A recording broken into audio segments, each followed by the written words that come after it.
Hello students, welcome to Srijan, a promise of quality education. তো দেখো, আগের দিন আমরা ক্রিস্টালাইন সলিড এবং অ্যামরফাস সলিডের যে পার্থক্যগুলো সেগুলো নিয়ে বিস্তারিত আলোচনা করেছিলাম। আজকে আমরা জেনে নেব যে ক্রিস্টালাইন সলিড কত প্রকারের হয়। তো দেখো, এই বোর্ডে লিখে নিয়েছি যে types of crystalline solid. Crystalline সলিডকে 4 ভাগে ভাগ করা হয়। একটা হচ্ছে মলিকিউলার সলিড, 2 নম্বরে আয়োনিক সলিড, 3 নম্বরে কোভ্যালেন্ট অর নেটওয়ার্ক সলিড, আর 4 নম্বরে মেটালিক সলিড।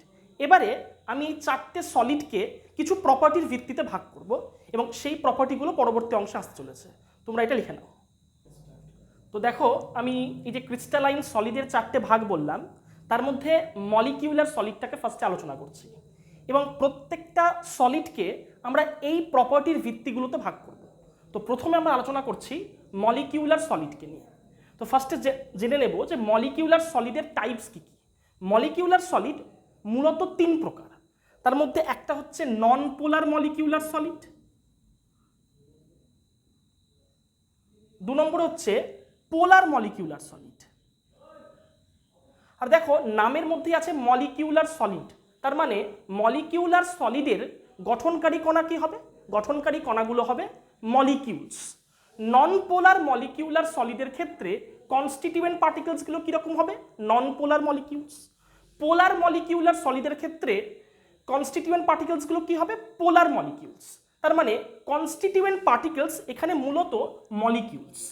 আমি লিখে দিলাম মলিকিউলস। নন পোলারের ক্ষেত্রেও কনস্টিটিউয়েন্ট পার্টিকেলসগুলো নন পোলার মলিকিউলস, আর পোলারের ক্ষেত্রে কনস্টিটিউয়েন্ট পার্টিকেলসগুলো হচ্ছে পোলার মলিকিউলস। তাই আমি এখানে পোলার মলিকিউলস আবার লিখে দিলাম। এছাড়া কিছু আরও পোলার মলিকিউলস আছে যারা হাইড্রোজেন বন্ডিং শো করে। তাই নিচে আমি আর একটা ভাগ লিখছি মলিকিউলার সলিডের, সেটা হচ্ছে হাইড্রোজেন বন্ডিং। মানে যে সমস্ত মলিকিউল হাইড্রোজেন বন্ডিং শো করবে তারা পড়ছে হাইড্রোজেন বন্ডিং মলিকিউলার সলিডের ক্ষেত্রে। তাহলে মলিকিউলার সলিডকে আমি 3 ভাগে ভাগ করলাম, একটা নন পোলার, একটা পোলার এবং হাইড্রোজেন বন্ডিং। 3 ক্ষেত্রেই কনস্টিটিউয়েন্ট পার্টিকেলস হচ্ছে মলিকিউলস। হাইড্রোজেন বন্ডিং এর ক্ষেত্রে মলিকিউলসগুলো কি করবে? হাইড্রোজেন বন্ডিংয়ে পার্টিসিপেট করবে। এবার আমি জেনে নেব যে এই যে মলিকিউলসগুলো আছে বা গঠনকারী কণাগুলো আছে তাদের মধ্যে কি ফোর্স কাজ করছে। দেখো, দুটো যদি আমি পোলার মলিকিউলার সলিডটা আলোচনা করি, তাহলে ফোর্স কি হবে? দুটো পোলার মলিকিউলসের মধ্যে ডাইপোল ফোর্স কাজ করে। তাই পোলার মলিকিউলার সলিডের ক্ষেত্রে ফোর্সটা কি হবে? সেটা হবে ডাইপোল ফোর্স। Dipole force. আর দেখো, দুটো নন পোলার মলিকিউলের মধ্যে কি কাজ করে? সেটা হচ্ছে লন্ডন ফোর্স। আমি কি লিখছি এখানে? London force. অথবা এই ফোর্সটাকে বলা হয় ডিসপারশন ফোর্স।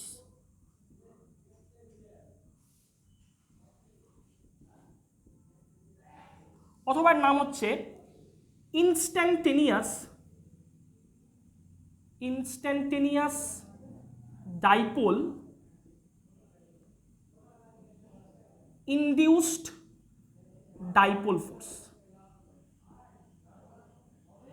তাহলে দুটো নন পোলার মলিকিউলের মধ্যে কি ফোর্স কাজ করবে? লন্ডন ফোর্স অথবা ডিসপারশন ফোর্স অথবা instantaneous dipole induced dipole force.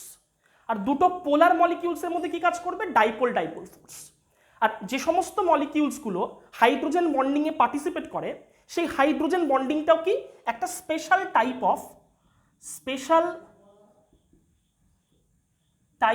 Of dipole force. Dipole force. তার মানে হাইড্রোজেন বন্ডিংটাও কি একটা ডাইপোল ফোর্সেরই একটা স্পেশাল টাইপ। কোন মলিকিউলগুলো হাইড্রোজেন বন্ডিং শো করবে? যে সমস্ত মলিকিউলে OH বন্ড অথবা NH বন্ড অথবা FH বন্ড প্রেজেন্ট আছে, তারাই কিন্তু হাইড্রোজেন বন্ডিংয়ে পার্টিসিপেট করবে। কিছু কিছু ক্ষেত্রে কার্বন হাইড্রোজেন বা ক্লোরিন হাইড্রোজেন বন্ডও হাইড্রোজেন বন্ডিংয়ে পার্টিসিপেট করতে পারে, কিন্তু মূলত এই 3টে বন্ড কিন্তু হাইড্রোজেন বন্ডিংয়ে পার্টিসিপেট করে। এবার আমি জানবো যে ডাইপোল ফোর্স বা লন্ডন ফোর্স এগুলো অ্যাকচুয়ালি কি, সেটা দেখো আলোচনা করছি। দেখো, দুটো নন পোলার মলিকিউলের মধ্যে বললাম লন্ডন ফোর্স বা ডিসপারশন ফোর্স কাজ করে, বা যাকে বলা হয় instantaneous dipole induced dipole force. তো দেখো আমি একটা নন পোলার মলিকিউল নিয়ে নিচ্ছি, ধরো হাইড্রোজেন। হাইড্রোজেনটা কি? একটা নন পোলার মলিকিউল। ধরো কোনো একটা মুহূর্তে, ধরো এইটা হচ্ছে কি মলিকিউলার অরবিট, তাহলে মলিকিউলার অরবিটে কোনো একটা মুহূর্তে হয়তো ইলেকট্রনকে যে খুঁজে পাওয়ার প্রবাবিলিটি সেটা এই পয়েন্টে বেশি। কি বললাম? যে হাইড্রোজেন মলিকিউলের মলিকিউলার অরবিটালের এই পয়েন্টগুলোতে ইলেকট্রনকে খুঁজে পাওয়ার প্রবাবিলিটি কোনো একটা মোমেন্টে বা কোনো একটা ইনস্ট্যান্টে হয়তো বেশি। তার মানে কি এই দিকে ইলেকট্রন ডেন্সিটি বেশি আছে, তার মানে কি এই দিকে পজিটিভ ডেন্সিটি বেশি আছে। তাই এই দিকটাকে বলছি আমরা ডেল প্লাস, মানে এখানে কি ইলেকট্রনের কিছুটা ঘাটতি রয়েছে। আর এটা হচ্ছে ডেল মাইনাস, কারণ এই দিকে সেই মোমেন্টে সেই ইনস্ট্যান্টে ইলেকট্রন ডেন্সিটি বেশি আছে। এই ধরনের ডাইপোল যে কোনো একটা ইনস্ট্যান্টে বা কোনো একটা মোমেন্টে ডাইপোলের মতো কাজ করছে, এই ডাইপোলটাকে বলা হয় ইনস্ট্যান্টেনিয়াস ডাইপোল। ইনস্ট্যান্টেনিয়াস ডাইপোল মানে কিছু তাৎক্ষণিক মুহূর্তের জন্য ও একটা ডাইপোলের মতো কাজ করছে। এই ডাইপোলটা অন্য একটা হাইড্রোজেন মলিকিউলের যে ইলেকট্রন ডেন্সিটিটা এখানে থাকবে তাই কি করবে? অ্যাট্রাক্ট করবে। তার মানে এইখানে কি হবে? ডেল মাইনাস চার্জ ডেভেলপ করবে, আর এইখানে ডেল প্লাস চার্জ ডেভেলপ করবে। এবং এদের মধ্যে যে ইন্টারাকশন হবে সেটা ইলেকট্রোস্ট্যাটিক ফোর্স অফ ইন্টারাকশন। তার মানে এই ইনস্ট্যান্টেনিয়াস ডাইপোলটা এই নন পোলার হাইড্রোজেন মলিকিউলের মধ্যে একটা ডাইপোল মোমেন্ট ইনডিউস করলো। এই ডাইপোলটাকে বলা হয় ইনডিউস ডাইপোল, কারণ এই ডাইপোলটা এই ইনস্ট্যান্টেনিয়াস ডাইপোলের কারণে ইনডিউস হয়েছে। তাই এটাকে বলবো ইনডিউস ডাইপোল, আর এটাকে নাম দিয়েছি ইনস্ট্যান্টেনিয়াস ডাইপোল। এই দুটোর মধ্যে যে ইন্টারাকশন সেটাই হচ্ছে instantaneous dipole induce dipole force, বা কি বলতে পারি লন্ডন ফোর্স বা ডিসপারশন ফোর্স। আর ডাইপোল ফোর্সটা দুটো পোলার মলিকিউলের মধ্যে কাজ করে।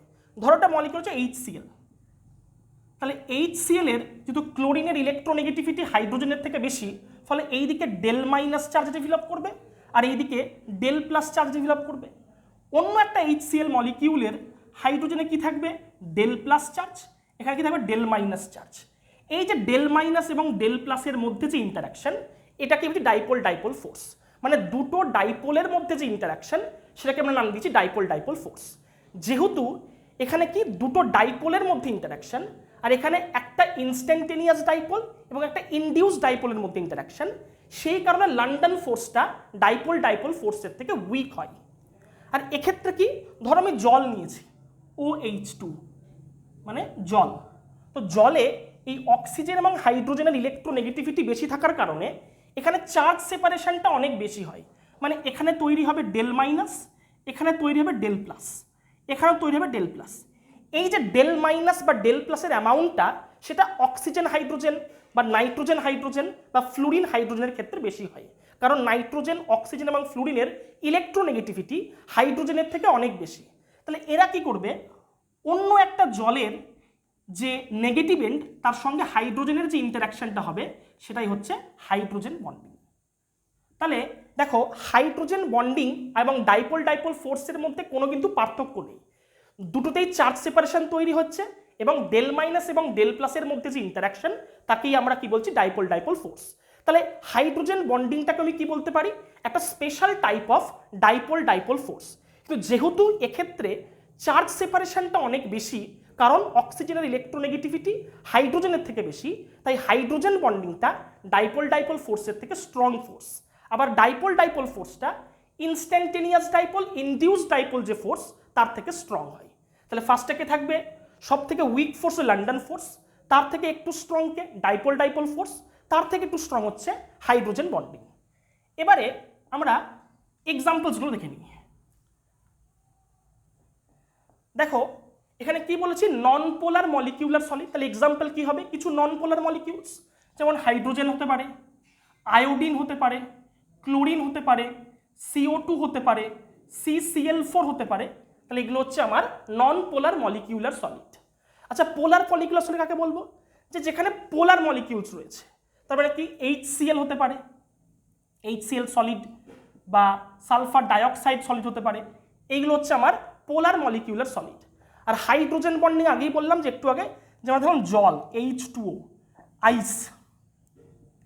আইসের কীরকম হয়? একটা কেজ লাইক স্ট্রাকচার হয়, মানে ধরো এটা হচ্ছে জল, অক্সিজেন আর হাইড্রোজেন এরকম আছে, অক্সিজেনে কি আসবে ডেল মাইনাস, হাইড্রোজেনে ডেল প্লাস, এখানেও ডেল প্লাস।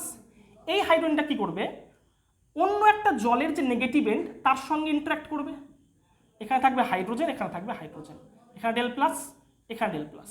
আবার এই হাইড্রোজেনটা দেখো অন্য একটা H2 এর সাথে বন্ডিং করতে পারে এইভাবে, তাহলে এখানে কি আসবে ডেল মাইনাস, এগুলোতে ডেল প্লাস। আবার অক্সিজেনটা অন্য একটা H2O মলিকিউলের যে পজিটিভ এন্ড মানে হাইড্রোজেনের সাথে কিন্তু ইন্টারাক্ট করবে, কিভাবে, এইভাবে, ধরো এটা H, এটা, তাহলে এখানে আসবে del plus, del minus, del plus.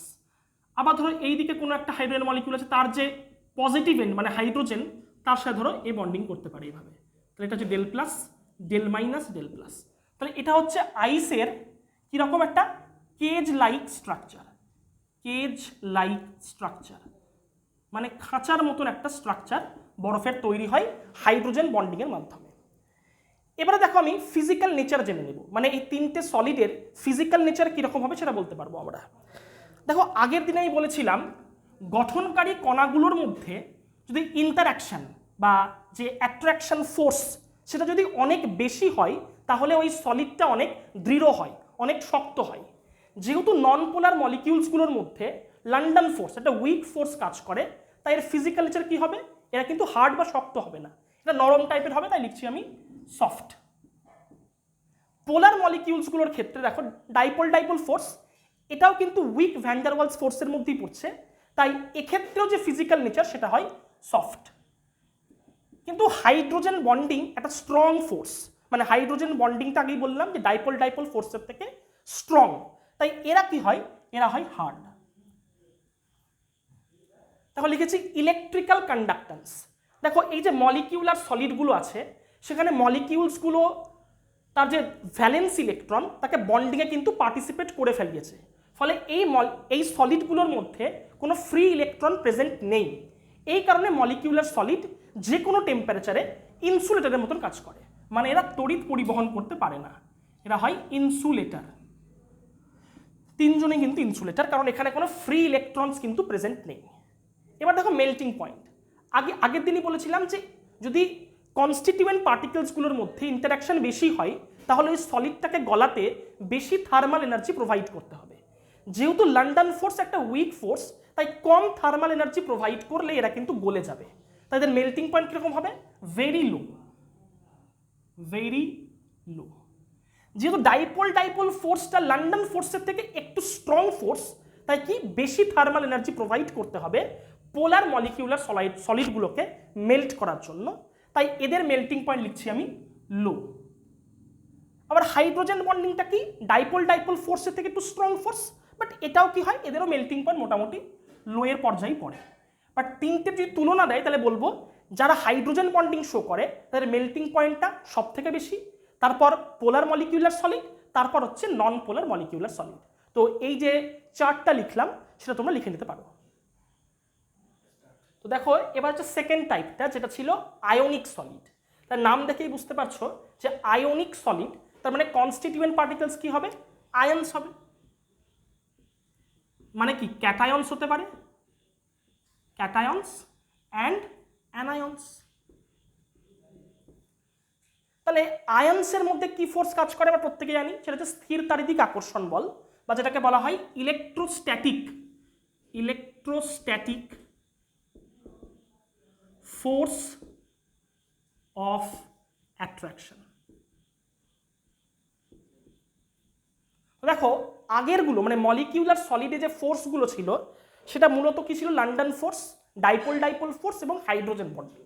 But এখানে কি দেখতে পাচ্ছি যে ইলেকট্রোস্ট্যাটিক ফোর্স অফ অ্যাট্রাকশন, তার মানে এই ফোর্সটা মলিকিউলার সলিড যে ফোর্স ছিল তার থেকে কিন্তু স্ট্রং ফোর্স। আর মূলত এখানে কনস্টিটিউয়েন্ট পার্টিকেলস হচ্ছে আয়ন্স, আর টাইপস তো বললাম আয়োনিক সলিড। তাহলে এক্সাম্পল কি হবে, যেগুলো আয়ন্স আয়োনিক কম্পাউন্ড তারাই কি তৈরি করে, আয়োনিক সলিড তৈরি করে। যেমন NaCl হতে পারে, NaCl, KCl, zinc sulphide, Na2SO4 হতে পারে, LiCl হতে পারে। তাহলে এগুলো হচ্ছে আমার এক্সাম্পলস, মানে মূলত যেগুলো আয়োনিক কম্পাউন্ড তারাই কিন্তু আয়োনিক সলিড তৈরি করে। আচ্ছা এদের ফিজিক্যাল নেচার কীরকম হবে, যেহেতু কনস্টিটিউয়েন্ট পার্টিকেলসগুলোর মধ্যে একটা স্ট্রং ফোর্স কাজ করছে, তাই তাহলে এরা কীরকম হবে, এরা কিন্তু হার্ড হবে, মানে শক্ত হবে। এরা হয় হার্ড অ্যান্ড ব্রিটল, মানে এরা শক্ত এবং ভঙ্গুর হয়। আচ্ছা, এদের ইলেকট্রিক্যাল কন্ডাক্ট্যান্স কি হবে? দেখো, আয়নিক সলিড, তার মানে এখানে যে কনস্টিটিউয়েন্ট পার্টিকেলসগুলো রয়েছে ক্যাটায়ন্স এবং অ্যানায়ন্স, এদের পজিশন কিন্তু ফিক্সড। কখন? সলিড স্টেটে। মানে সলিড স্টেটে এদের কোনো মোশন নেই, তার মানে সলিড স্টেটে এরা কিন্তু তড়িৎ পরিবহন করতে পারবে না।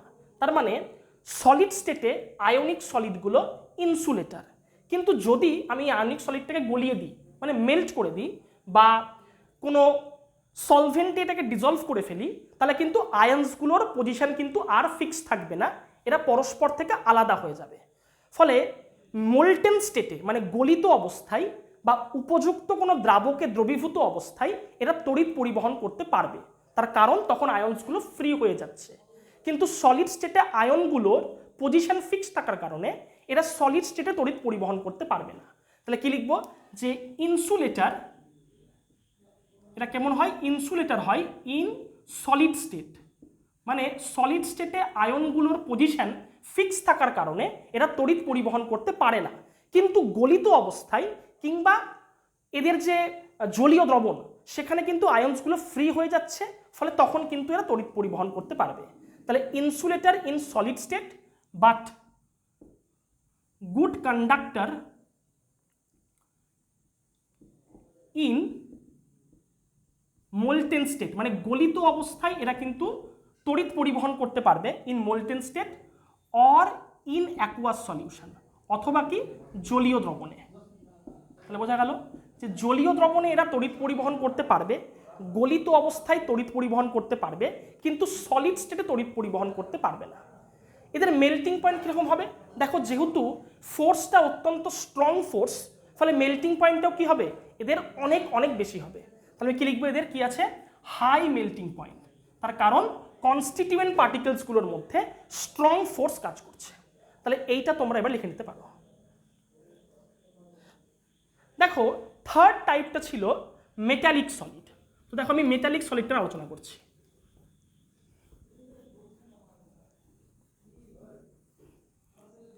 তিন নম্বর হচ্ছে আমার মেটালিক সলিড।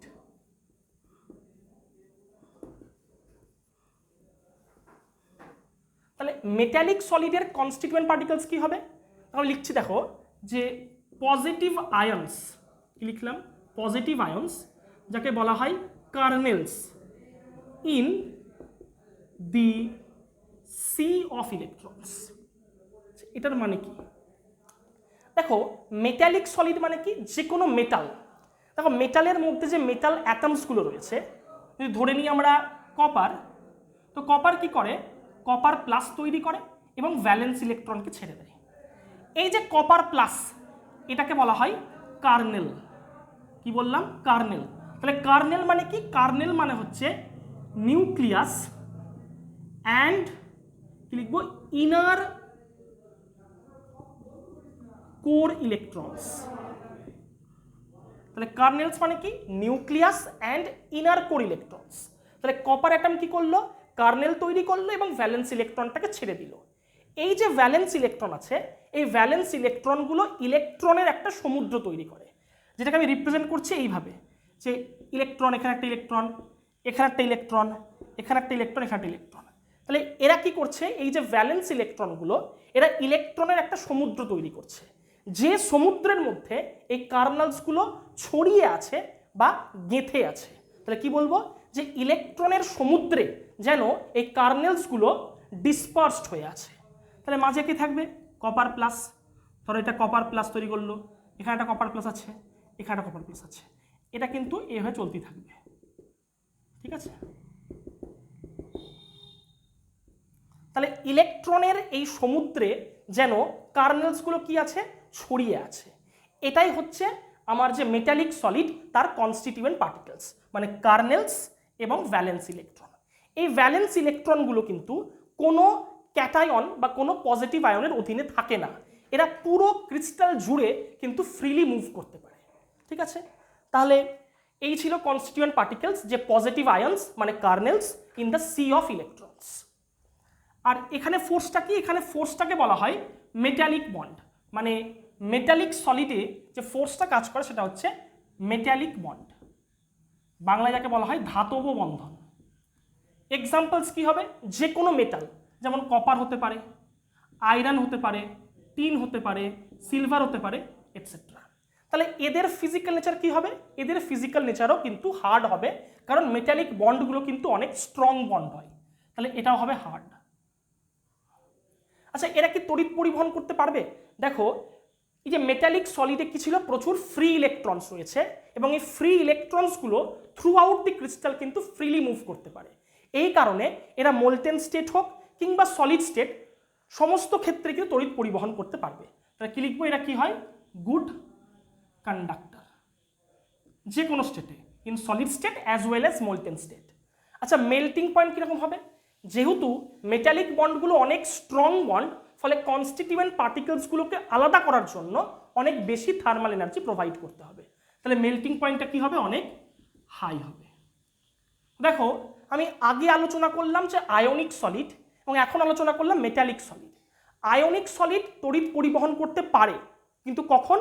অ্যাকুয়াস সলিউশনে বা মোলটেন স্টেটে। কিন্তু মেটালিক সলিড যে কোনো স্টেটে, সলিড স্টেটে হোক কিংবা মোলটেন স্টেটে, তড়িৎ কিন্তু পরিবহন করতে পারে। এবারে ধরো আমি যে অ্যাকুয়াস আয়নিক সলিড, কি বললাম?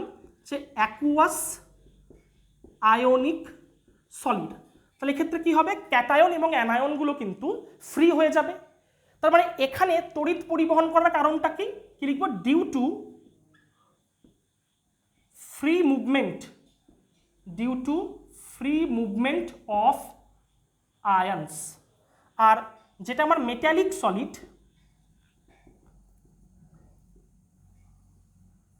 সেখানে তড়িৎ পরিবহন করার কারণ কি? লিখবো due to free movement of electrons. দুটোর কিন্তু পার্থক্য রয়েছে। এবারে ধরো আমি টেম্পারেচার আস্তে আস্তে বাড়াচ্ছি। টেম্পারেচার বাড়ালে কি হবে? এই আয়ন্সগুলোর কাইনেটিক এনার্জি কিন্তু বেড়ে যাবে, মানে এরা কিন্তু র্যান্ডামলি অনেক স্পিডে মুভ করবে। এই আয়ন্সগুলোর ফ্রিলি মুভমেন্টের কারণে টেম্পারেচার যদি বাড়াই, টেম্পারেচার যদি আমি ইনক্রিজ করি, তাহলে কন্ডাক্টেন্স মানে তড়িৎ পরিবহন করার ক্ষমতা কিন্তু বেড়ে যাবে, কারণ আয়ন্সগুলোর মুভমেন্ট বেড়ে যাবে। কিন্তু দেখো, যদি মেটালিক সলিডে আমি টেম্পারেচার ইনক্রিজ করি, তাহলে ইলেকট্রনগুলোর মুভমেন্ট বাড়বে ঠিকই, কিন্তু তার সাথে কার্নেলসগুলোর কিন্তু মোশন বেড়ে যাবে, এবং এই কার্নেলসগুলো কি করবে? ইলেকট্রনের মোশনকে বাধা দেবে। তার মানে কার্নেলসগুলো রেজিস্ট্যান্স প্রোভাইড করবে ইলেকট্রনকে, আর রেজিস্ট্যান্স বাড়লে কি হয়? কন্ডাক্টেন্স কিন্তু কমে যায়। তাহলে মেটালিক সলিডের ক্ষেত্রে টেম্পারেচার যদি বাড়ায়, তাহলে কন্ডাক্টেন্স কিন্তু কমে যাবে, কন্ডাক্টেন্স কিন্তু ডিক্রিজ করবে। তাহলে অ্যাকুয়াস আয়নিক সলিডের টেম্পারেচার বাড়ালে কন্ডাক্টেন্স বাড়ে, কিন্তু মেটালিক সলিডের ক্ষেত্রে টেম্পারেচার বাড়ালে কন্ডাক্টেন্স কমে যাবে। তো এটা তোমরা লিখে নিতে পারো। দেখো, লাস্ট এবং অন্তিম যে সলিডটা, সেটা হচ্ছে কোভ্যালেন্ট অর নেটওয়ার্ক সলিড। তাহলে এর কনস্টিটিউয়েন্ট পার্টিকেলস কি? এর কনস্টিটিউয়েন্ট পার্টিকেলস হচ্ছে মূলত আমার অ্যাটমস, এবং অ্যাটমসগুলো কি থাকে? কোভ্যালেন্টলি বন্ডেড থাকে, তাই ফোর্সটা লিখেছি কোভ্যালেন্ট বন্ড। এক্সাম্পলসগুলো দেখো, যেমন silicon, silicon carbide, boron nitride, aluminium nitride, diamond আর গ্রাফাইট। এবার দেখো, আমি ডায়মন্ড আর গ্রাফাইটটা কিন্তু আলাদা করে লিখেছি, তার কারণ এই যে সলিডগুলো আছে, এদের ফিজিক্যাল নেচারটা হয় হার্ড, মানে শক্ত। একমাত্র গ্রাফাইটের কি হয়? সফট। গ্রাফাইট কিন্তু নরম হয়। আর একটা কি, দেখো, এই যে সলিডগুলো রয়েছে, এখানে কোনো ফ্রি ইলেকট্রনস নেই। ফ্রি ইলেকট্রনস না থাকার কারণে এরা কিন্তু ইনসুলেটর হিসেবে কাজ করে। এটা কি করে? ইনসুলেটর হিসেবে কাজ করে। কিন্তু গ্রাফাইট তড়িৎ পরিবহন করতে পারে, তার মানে এটা হচ্ছে গুড কন্ডাক্টর, তার কারণ গ্রাফাইটে প্রচুর ফ্রি ইলেকট্রনস রয়েছে। আর কি, যেহেতু দেখো এদের মেল্টিং পয়েন্ট কি হয়? এদের মেল্টিং পয়েন্টটা হয় ভেরি হাই, অনেক বেশি হয়। তো দেখো, এই যে সিলিকন লিখলাম আমি, এখানে কিন্তু একটা সিলিকন অ্যাটম লেখা হয়েছে। কি লেখা হয়েছে? সিলিকন। এই সিলিকন কি করে? আরও 4টে সিলিকনের সাথে কোভ্যালেন্টলি কিন্তু বন্ডেড থাকে, এইভাবে। আবার এ দেখো, কোভ্যালেন্টলি বন্ডেড থাকবে এইভাবে। এ আবার ফার্দার 4টে সিলিকনের সাথে বন্ডেড থাকবে। এ আবার ফার্দার বন্ডেড থাকবে। এ আবার কিন্তু ফার্দার এভাবে বন্ডেড থাকবে। তার মানে সিলিকন কি করছে? আরও 4টে সিলিকনের সাথে চতুস্তলকীয়ভাবে বিন্যস্ত হয়ে একটা অতিকায় অণু তৈরি করছে, যার নাম হচ্ছে জায়ান্ট, বলতে পারি আমরা জায়ান্ট কোভ্যালেন্ট মলিকিউল। তার মানে একটা বৃহদাকার বা অতিকায় একটা অণু তৈরি করছে। এই জায়ান্ট স্ট্রাকচার তৈরি করার কারণেই এদের ফিজিক্যাল নেচারটা কিন্তু হার্ড হয়। আর এরা ইনসুলেটর কেন? কারণ দেখো সিলিকনে যে 4টে ভ্যালেন্স ইলেকট্রন রয়েছে তারা কিন্তু বন্ডিংয়ে পার্টিসিপেট করে ফেলেছে, ফলে সিলিকনে কিন্তু আর কোনো ফ্রি ইলেকট্রনস নেই। এই কারণে সিলিকন বা ডায়মন্ড বা অ্যালুমিনিয়াম নাইট্রাইড এরা কি হয়? ইনসুলেটর হয়। আর যেহেতু এরা জায়েন্ট কোভ্যালেন্ট মলিকিউল তৈরি করছে, মানে স্ট্রাকচারটা অনেক বড়, ফলে এদের মেল্টিং পয়েন্ট অনেক হাই হয়। এবার এখানে একটা জিনিস বলা দরকার যে এই যে এক্সাম্পলসগুলো লিখেছি এরা প্রত্যেকেই কিন্তু তাপ পরিবহন করতে পারে। মানে সিলিকন কি হয়, এরা গুড, বলতে পারি আমি যে গুড হিট কন্ডাক্টর, মানে এরা তাপ পরিবহন করতে পারে। ধরো আমি যদি এই সিলিকন অ্যাটমটাকে হিট করি, তাহলে ও কি করবে? থার্মাল এনার্জিটাকে বন্ডের থ্রু দিয়ে গোটা মলিকিউলে কিন্তু ছড়িয়ে দেবে। মানে এই মলিকিউলের যদি এই সিস্টেমটার যদি আমি একটা এন্ডকে হিট করি, তাহলে হিটটা কিন্তু গোটা সিস্টেমে কিন্তু ছড়িয়ে পড়বে। তার কারণ এখানে কি রয়েছে? কোভ্যালেন্টলি এরা বন্ডেড রয়েছে। তাহলে বন্ডের থ্রুতে থার্মাল এনার্জিটা কিন্তু এরা একটা এন্ড থেকে আর একটা এন্ডে কিন্তু পরিবহন করতে পারে। তাই এরা প্রত্যেকেই হচ্ছে গুড হিট কন্ডাক্টর। দেখো এখানে আমি জিনিস লিখেছি ডায়মন্ড আর গ্রাফাইট। ডায়মন্ড কি লিখেছি? হার্ড। আর গ্রাফাইট লিখেছি সফট। আর গ্রাফাইট কি? Good conductor. ডায়মন্ড এবং গ্রাফাইট দুজনেই যেহেতু অতিকায় অণু তৈরি করে, এই কারণে এরা দুজনেই কিন্তু তাপ পরিবহন করতে পারে। কিন্তু ডায়মন্ড তড়িৎ পরিবহন করতে পারে না, আর গ্রাফাইট তড়িৎ পরিবহন করতে পারে। তার কারণটা আমি এবার এক্সপ্লেন করছি।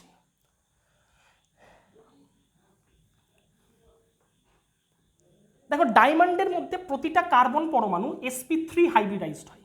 মানে একটা কার্বন পরমাণু আরও 4টে কার্বনের সাথে চতুস্থলকীয়ভাবে বিন্যস্ত থাকে এইভাবে। এরা আবার ফার্দার ধরো বন্ডেড থাকে টেট্রাহেড্রালি। এরা ডায়মন্ড কি করে? একটা জায়ান্ট মলিকিউল তৈরি করে। এই কারণে ডায়মন্ডের ফিজিক্যাল নেচারটা হার্ড হয় এবং কোনো ফ্রি ইলেকট্রন না থাকার কারণে এরা হয় ইনসুলেটর। অতিকায় অণু তৈরি করার কারণে মেল্টিং পয়েন্টটা অনেক হাই হয় এবং এরা কি হয়? এরা কিন্তু মানে হিট কন্ডাক্ট করতে পারে, মানে তাপের এরা সুপরিবাহী হয়।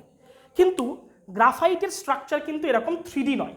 গ্রাফাইট হচ্ছে 2D শিট লাইক স্ট্রাকচার। মানে এখানে প্রচুর 2 ডাইমেনশনাল শিট রয়েছে এবং গ্রাফাইটের শিটগুলো কীরকম?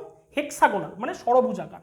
মানে ধরো এইভাবে কিন্তু গ্রাফাইটের বিন্যাসটা কিন্তু হয়তো এরকম হয়, যেখানে প্রচুর কিন্তু শিট রয়েছে এবং একটা 2D শিট। এরকম আরও ধরো শিট রয়েছে, এইভাবে যে আঁকি আমি, এইভাবে আরও শিট রয়েছে এবং হেক্সাগোনাল শিট কিন্তু এগুলো প্রত্যেকেই।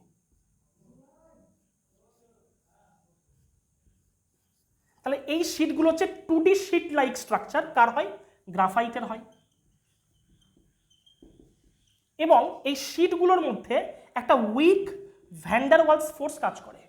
এই weak van der Waals force কাজ করার কারণে যদি একটা শিটে চাপ দেওয়া হয়, তাহলে একটা শিট আর একটা শিটের উপর দিয়ে কিন্তু ফ্লো করতে পারে।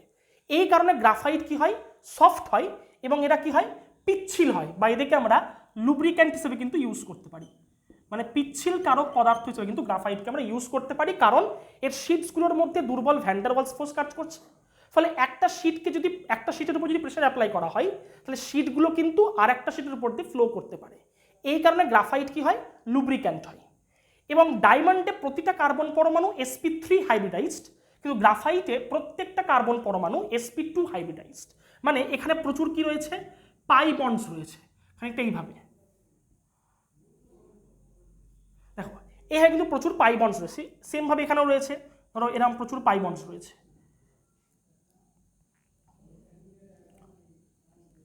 দেখো এই পাই বন্ডসগুলো কিন্তু লুজলি বাউন্ড হয়, ফলে এরা কি করতে পারে?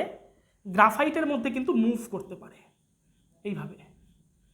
এই কারণে গ্রাফাইট কি হয়? গুড কন্ডাক্টর, মানে তড়িৎ পরিবহন করতে পারে। তাহলে কি দেখলাম?